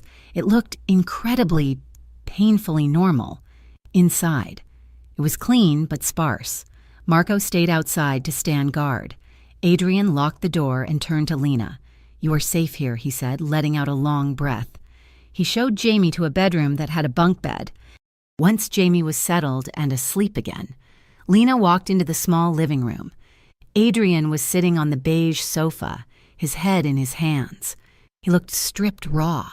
The armor of the Mafia Don was gone, leaving only a tired man carrying too much weight. Lena sat down next to him. She pulled her knees up to her chest, wrapping her arms around her legs. "What happens now?" she asked softly. Adrian lifted his head. He looked around the room, at the generic art on the walls, the television, the quiet street outside the window. "This is what normal looks like," he murmured. "Quiet, boring, safe." "Is that what you want?" Lena asked. Adrian turned to her. He rested his arm along the back of the sofa behind her, not touching her, but encompassing her. "I never thought I did. I thought I wanted the city. I thought I wanted the power. But sitting here, watching you make sure Jamie had his blanket..." He trailed off, his eyes searching hers. "I want this. Lena, I want to be the man who comes home to this. But I do not know if I can be. I have dug a very deep hole. You can climb out," Lena whispered. "It is hard, but you can do it." Adrian shifted, turning his body toward her. The distance between them vanished. He reached out, his hand cupping the back of her neck, his thumb tracing the line of her jaw. "If I climb out," he said, his voice rough with emotion. "Will you be there at the top?" Lena looked at him, at the scar on his jaw, the gray eyes that had seen too much darkness and were now looking at her like she was the only light in the world. "Yes," she said. "I will be there." Adrian made a sound, halfway between a groan and a sigh, and pulled her to him. He kissed her. It was not like the kiss in the office, which had been full of adrenaline, and it was not like the kiss in the kitchen, which had been tentative. This was a claiming. It was desperate and deep, a pouring out of every fear and hope he held. Lena clung to him, her hands gripping the lapels of his jacket. She pulled him closer, needing to feel the solid reality of him. They shifted until they were lying on the cramped sofa, fully dressed, bodies pressed together from chest to knee. Adrian held her as if she were made of glass. His hands moved over her back, her arms, her hair, not with lust, but with a reverence that made her heart ache. He buried his face in the crook of her neck, breathing her in. "Stay with me," he whispered against her skin. "Just for tonight. Let me pretend this is my life. I am here," Lena whispered back, running her fingers through his hair. "I am right here." They lay there for hours, whispering promises in the dark, talking about things that had nothing to do with crime, about Jamie's drawings, about the ocean, about the kind of coffee Adrian liked. It was a fragile bubble of peace, bought with stolen time. But as Lena drifted off to sleep, safe in his arms, she did not know that Adrian was already saying goodbye. The next morning, Lena woke up alone on the sofa. There was a blanket tucked carefully around her. She sat up, panic rising, but she found a note on the coffee table. "Stay inside. Marco is at the door. I'm going to fix it. All of it." Adrian was not at the club.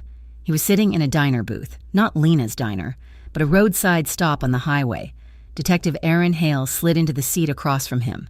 "You are a hard man to find, Cole," she said. "I am right here," Adrian replied calmly.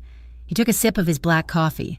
"I assume you are not turning yourself in out of the goodness of your heart," Hale said. "I have terms." Adrian said. He slid a thick envelope across the table. "Inside this envelope is everything. The location of the Vascari stash houses, the proof of Harrison Blake's money laundering, the names of the corrupt inspectors, and my own ledger." Hale's eyes widened. She opened the envelope, thumbing through the pages. This destroys the entire network, including yours. "That is the point," Adrian said.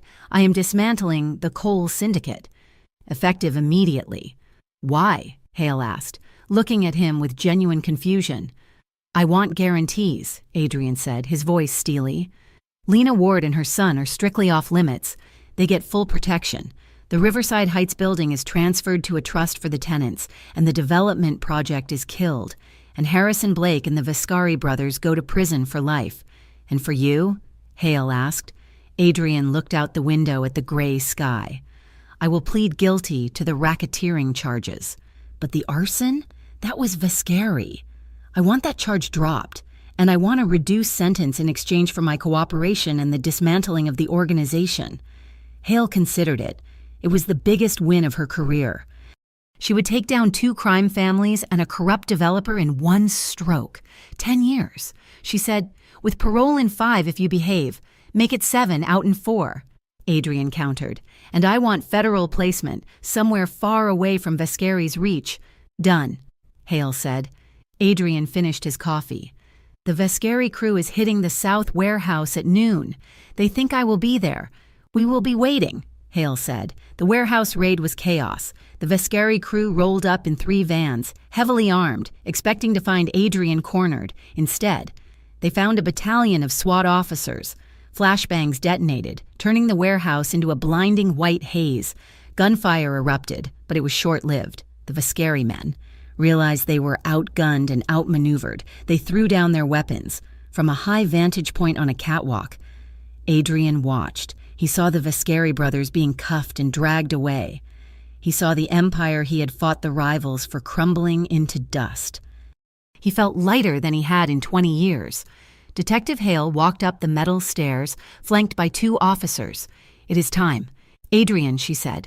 Adrian held out his wrists. He did not look back at the city.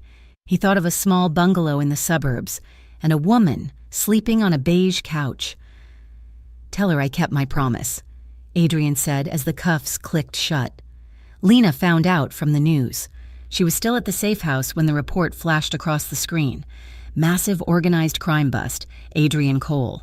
Surrenders. She dropped her coffee mug. It shattered on the floor, hot liquid splashing her feet, but she did not feel it. He gave himself up. Marco, who had been standing by the door, lowered his head. He made a deal. Miss Ward, to keep you safe. Lena drove to the courthouse. She demanded to see him, but it was chaos. Lawyers, reporters, police everywhere. Detective Hale found her in the lobby, looking lost and devastated. Lena, Hale said gently. You took him, Lena accused, tears streaming down her face. You said I had 24 hours. He came to me. Lena, he gave us everything, Blake, Vescari, all of it. Why? Lena whispered. To buy you a future, Hale said. He negotiated a plea. He is going away. Lena, but not forever. And because of him, your building is safe. Harrison Blake is in handcuffs. Lena sank onto a bench, burying her face in her hands. He had done it.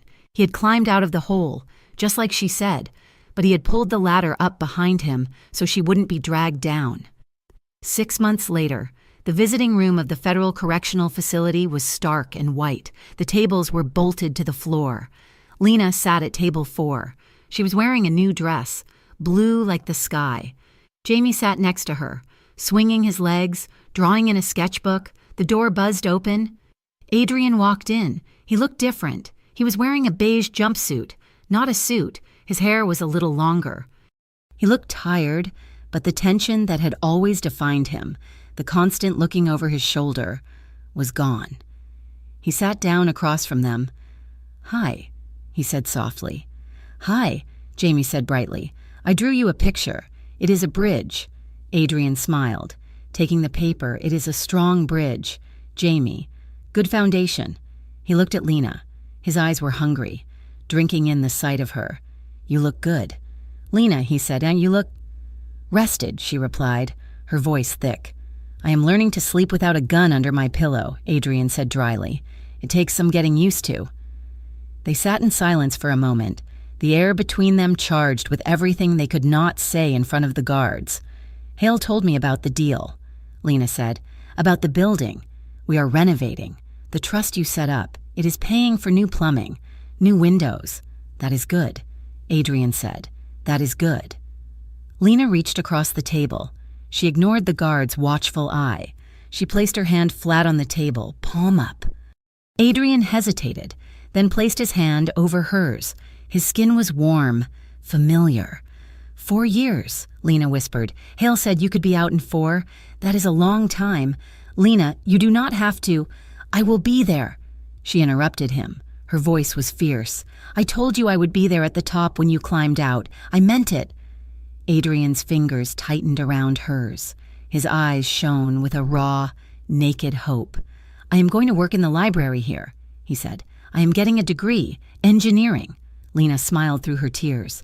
An architect, just like Jamie. The buzzer sounded. Time was up. Adrian stood up. He squeezed her hand one last time before letting go. Wait for me, he asked, his voice breaking slightly. I am not going anywhere, Lena said.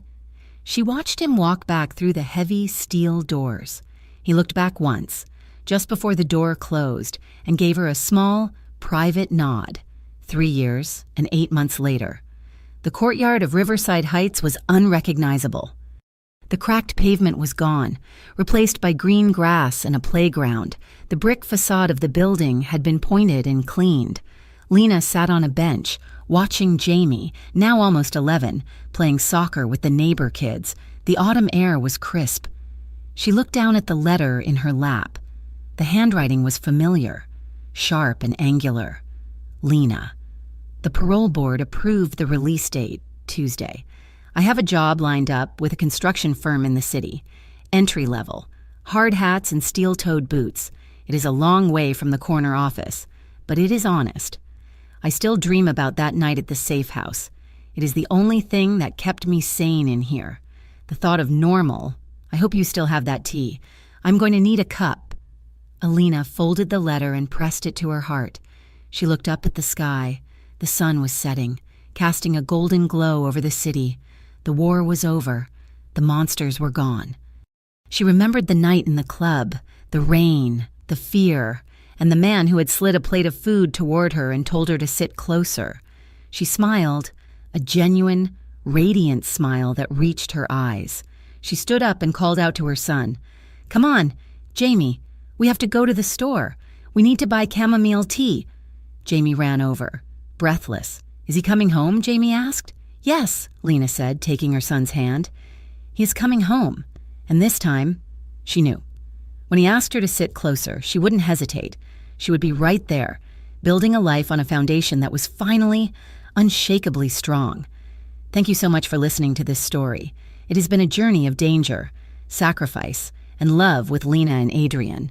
I hope you enjoyed seeing them fight for their second chance. I would love to hear from you. Please comment below and tell me where you are listening from. It is always amazing to see how far these stories travel. If you enjoyed this story, please subscribe to Mafia Romance Stories so you never miss an upload. And please share your thoughts in the comments in English. What was your favorite part? Did you like how Adrian redeemed himself?